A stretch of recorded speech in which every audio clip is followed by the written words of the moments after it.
Hey guys, Barb with Inspire Me 360. I'm in the beautiful Kananaskis, the beginning part of this weekend. This weekend, I had my team out here for my colleges. So again, this was super fun. We had a great girls' weekend and lots of really amazing discussions, really wanting to talk about the things in the future and our, the whys behind what we're doing. And we really got talking about a lot of really interesting topics. So I was journaling like crazy. I have a lot of topics that I want to make videos about in my notebook. And so the first one that I really wanted to discuss is divine timing. Okay, so what does that mean? Basically, in anything that we are working through in this incarnation. So let's say it's a job, we'll start there. Let's say that you're trying to manifest or you really want to experience having your dream job, having a lot of abundance, really creating the life you've always dreamed of. Maybe you want to be able to travel while you work, or maybe you're an artist and your dream is to be able to really work on your art and not be encumbered by a lot of financial constraints. And why does God make us wait? What's the mechanism behind that? And because again, I've had quite a long journey so far, and I've been able to really understand this from the standpoint of living it. I've always had big dreams. I've always wanted to do these crazy, fantastic things. But again, I didn't have the money to do them when I was a younger person. I had to work really, really hard. I had to have 2 or 3 jobs, sometimes 4 jobs, between juggling and university and college and all these different trainings, seminars I was going through. And there was many, many times where I felt absolutely incredibly stuck, a lot of false starts. So these false starts can come up in terms of an incarnation as, losing a job, losing faith in an idea. So we can have a business plan. I've probably started, maybe 50 businesses and really been passionate about them and given it my all and put everything into it. And then it just doesn't work. Like the marketplace isn't interested in the thing that I was interested in, or it just seems like there's not enough revenue coming from all of the efforts, or, there can be multiple reasons why divine timing just wasn't in place for that particular thing that I was doing. And again, I want to use some particular examples. Some of these are kind of funny, but I used to, some of the businesses I've owned. I had a pet care company. It was called Critter Sitters. So I looked after livestock and I walked dogs, and I loved this because I had trained to be a veterinary assistant, and so was taking in all of those skills and loving animals and doing that aspect of it. But again, it was just kind of me, and it was when I was in university and I wasn't making enough money to really sustain myself in a big way. And then I got into, previous to that, I sculpt, I paint, I do all sorts of different artwork. And for many years, I actually sold my artwork in the construction industry. So again, I would go and I'd sculpt these crazy relief murals, like in churches, on ceilings, like beautiful, beautiful things. And I loved doing it, but it was really hard on my body. And it was like, I'd do these Roman battle scenes or, angels in a church, all the way up the wall, or, something like that. And it was incredible, but it was building scaffolding and there with little carving tools, and the money was good, but it was really hard on my body because I was working with drywall dust and fast sets. And, after a while, it became really difficult on my hands. Other things I've done, for a while I was selling flowers on the side of the road for your hair, different serums at farmers markets, spas, you name it. I mean, there's just so many goofy things that I've done. But each and every one of those things showed me and prepared me for where I am now. And this is where I want to circle back to that idea of divine timing, okay? Because in retrospect, all of those failed starts or those failures to launch, so to speak, prepared me in so many powerful ways for where I am now. And I'm so glad that I didn't get any measurable abundance or measurable success previously, because I wouldn't have known how to handle it. I wouldn't have been in the mindset that I am now. So divine always knows when you're ready. Divine always knows that it will open up doorways when you are actually ready to handle the dreams that you want to achieve. And this is really the crucial part of faith and trust, is that depending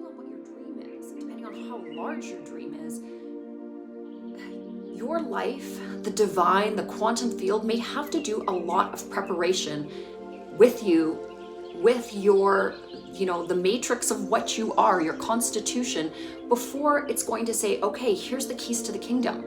Because, and here's another view of this, had I been given tremendous amounts of success with those other businesses, first of all, they wouldn't be heart-centered businesses the way that my colleges are now. Like the platform that I'm building just to help each and every student, and all of these different aspects, like working with the indigenous communities, working with kids from foster care, working with single moms, people that are immigrating, that have, a lot of our students have come from really broken homes, and some of them again are just from regular homes, but and working with the transgender community, and all of the different amazing students that we get through our front doors, and that we get to inspire. They inspire us, but we get to inspire them and show them their light and their beauty and their talents and their capabilities. We get to build them up. And any other business that I would have tackled or maybe gotten a good amount of abundance with previously would not have been along the trajectory of my core soul's mission. And here's another way to look at it. I used to see visions, well, I still see visions, but when I was young, I was given all of these different visions, and it was a very interesting way in which divine, or the non-physical was guiding me. And we always think that children are making things up, or they're not tapped in, but the strange thing is that when I look in retrospect, it's all adding up to me now, right? And so again, I was shown a lot of different things when I was a young child. It was very strange for me, again, because it was these group of beings that would come and visit me, usually in the night, and they would show me almost like scene. Well, they were scenes. It was like historical views of the world and planet Earth, and it was almost like on this holographic screen. And I wasn't afraid of them. I just was very interested, and of course I was trying to learn everything I could. And then they were also guiding me into what they wanted me to create.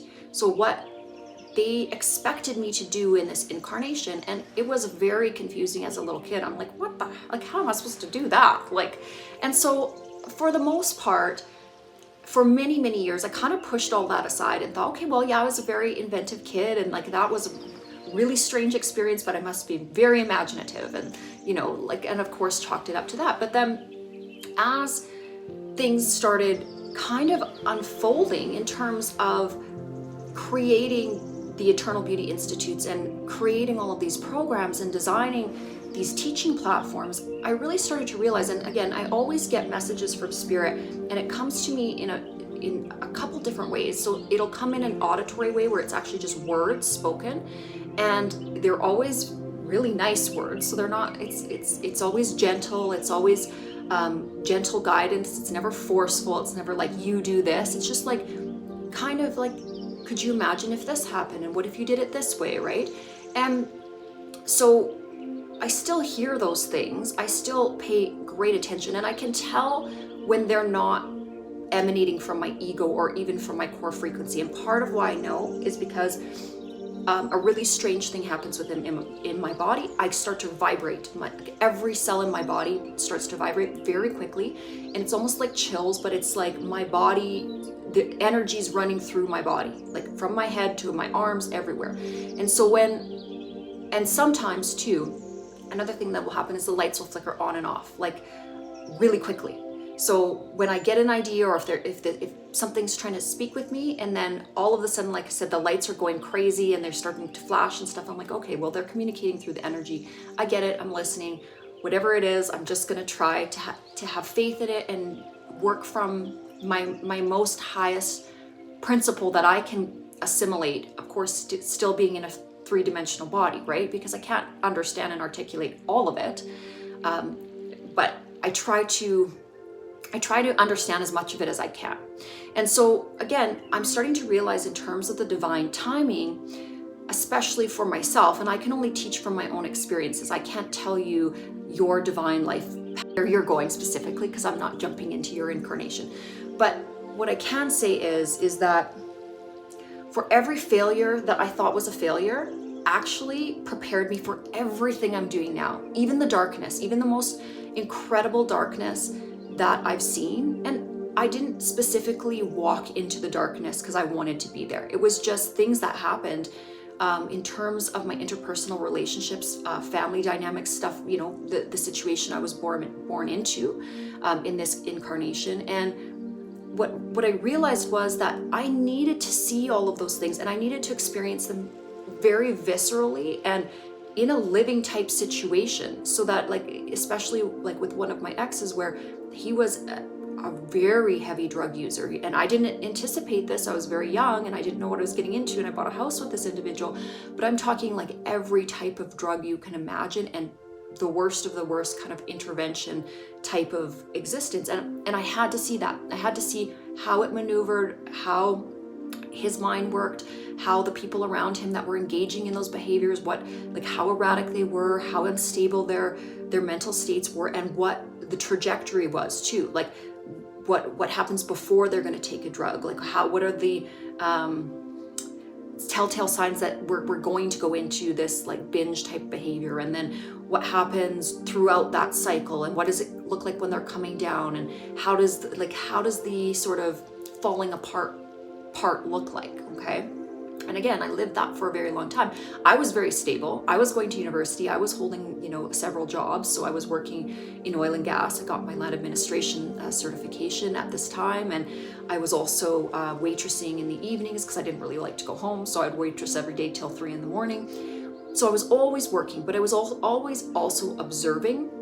And what I was able to do as well was I was able to observe my own auric field within this type of heavy, distorted energy.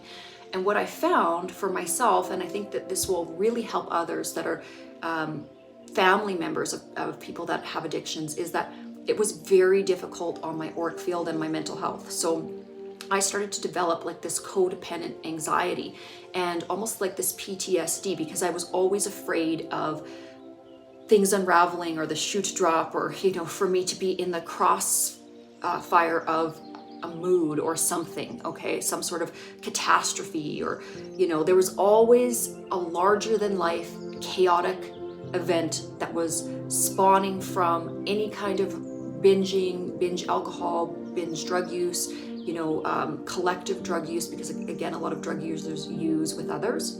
I also noticed that, and I don't want to get into this too much in this video, because again, I can make another video specific to, family members that are suffering with loved ones that are going through addictions. And I can go through, a lot more to do with that distorted darkness. But in terms of divine timing, what I realized was that all of this heaviness, all of this really incredibly darkness that I had to exist through, live through, fight through, watch my body, fall apart through, because again, when we're taking on a lot of these dark energies, we're literally taking it into our body. So I had to, through my 3-dimensional organism, I had to process all of these low frequencies. And so how that manifested for me was a lot of illness. And so then I also had to maneuver through a lot of really confusing illnesses over many years. And again, I'm still dealing with how stress affects the body, but I'm starting to get a really good roadmap and an equilibrium for how to do it naturally, and how to look at the warning signs and look at your own organic makeup and figure out a plan for yourself that doesn't involve side effects. Okay, and again, I'm going to be making lots of videos about this stuff, because I can only teach from what I've experienced. And again, that is my goal, to teach as many things that I can, to help as many people as I can. This will again always be for free, because I believe that anything that comes from divine or that comes from the heart space should always be free. I don't expect any reward or any financial gain from it. So back to this concept of divine timing, okay? If you are somebody that is going through something and you're just feeling like it's just not happening the way that you want, you feel like you need a lot of abundance, or you want to travel the world, you want to experience things, you want to you've got these dreams. Remember that life is an unfoldment, and you've got to kind of chill out a little bit, because it may not be the time that you're going to travel the world yet, because there might be things that you have to learn first. You need to become, you're becoming what you are meant to be, and the calibration of some of your big dreams may require you to fill some pretty big shoes. And so in order for you to fill those pretty big shoes, you're gonna have to go through the obstacle course. You're gonna have to go through the training course. You're going to have to root yourself and learn all of the different complexities of planet Earth so that you can be all you can be. And here's another example, okay? So maybe you have a talent. Maybe you're an amazing singer, okay? And you just love to utilize that talent, and you'd love to become a superstar and make a ton of money and just live that life. Well, here's the thing. Divine might know better than you that getting something like that too quickly or without the proper infrastructure of mental health will tailspin you into a certain direction. So sometimes divine protects you from these things until you are grounded and the infrastructure is in place so that you can live out your dream in its most beautiful manifestation. And that's the grace of God. That is what God is doing behind the scenes. And in protecting you, okay, let's take it another step, because people are always very emotional about relationships. So let's say that you've had multiple false starts in terms of maybe finding that soulmate or that love of your life, your twin flame, whatever you want to call it. And you feel like you meet this person and there's like this amazing chemistry, and all of a sudden things fall apart and it's just not what you thought it was. And you start to feel like your heart chakra closing or your heart closing. You just say, oh God, I'm just done with this. Love doesn't exist. I can't do this anymore. But here's the thing, and here's the wisdom that I want you to understand, is that sometimes the love story that you are creating requires a lot of infrastructure, okay? Maybe the love story that you've imagined requires that you live in a castle, or that you travel around, or that you're not working 9 to 5, or like who knows what you've envisioned. I can't, again, jump into your incarnation, but if you truly have an incredible vision for how your life is going to play out, the quantum field, the divine spirit has to maneuver those things in place. And the beauty of living, okay, and we all want eternal life, it takes time. There's an outflow, there's a motion to these things happening, okay? If you got everything you always dreamed of, like this, what would be the point? There's no journey, there's no adventure.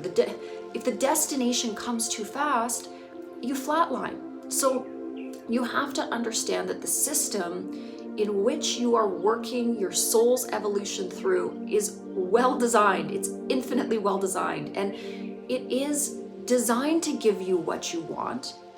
But again, be careful what you ask for, and don't ask in alternate directions. Don't be saying you want this amazing thing in one, imagining or in one breath, and then run over here and be chaotic and grumpy and miserable and be, talking gossip about others and, pulling down your field, because the quantum field gets confused.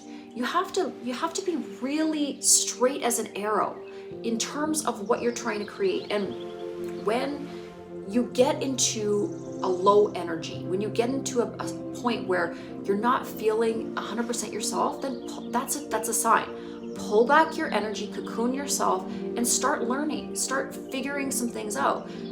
Don't freak out and be angry and be bitter at the world because you aren't where you want to be. Just start figuring it out, and figure out also from a standpoint of gratitude all of the things that you have before, that all of the things you've learned in this incarnation. I say this to students all the time. They say, well, I'm not where I want to be. I'm like, okay, but let's make a chart of all the skills that you've learned along the way.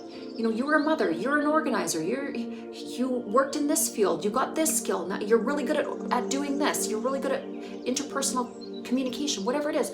We start listing all the amazing things that you've learned, and then you realize, wow, I have create the dream that I'm trying to create. And I just have to trust. I have to trust I have to work with the utmost integrity. One of the worst things you can do to undermine your own success is to be working for the wrong reasons. If you're working for financial gain, if you're working just to hustle, just so that you can, drive a fancy car and have a fancy lifestyle, I mean, good luck with that. But there's no love in it. There's no calibration of a higher meaning or a higher purpose or a desire to serve. And what will happen is entropy. You will just self-implode, because there is nothing in the material world that will make you happy. It is just matter. It's just stuff. I mean, you can have the nicest car, you can have the nicest house, you can have the most fabulous shoes, clothes, I don't know, best body in the entire world, whatever it is. If there's no love in that equation, it's empty. It means nothing. You'll be sitting in a big, beautiful house with a garage full of cars, with the hottest body on the planet, and you will be empty. You will be emotionally bankrupt. And I see this over and over and over. People are chasing the wrong thing. I mean, it's fine to be a hard worker. I'm a hard worker. Okay, I get that. I love to work. I want to do a good job. Okay, so when I say, working hard and doing a good job, that 100% is the foundation of the infrastructure that I put into each and every day. But I also layer it with as many people that I can affect and help and love on and inspire in a way that it's not from ego, it's from authentically caring about them. Okay, and authentically putting my time into them.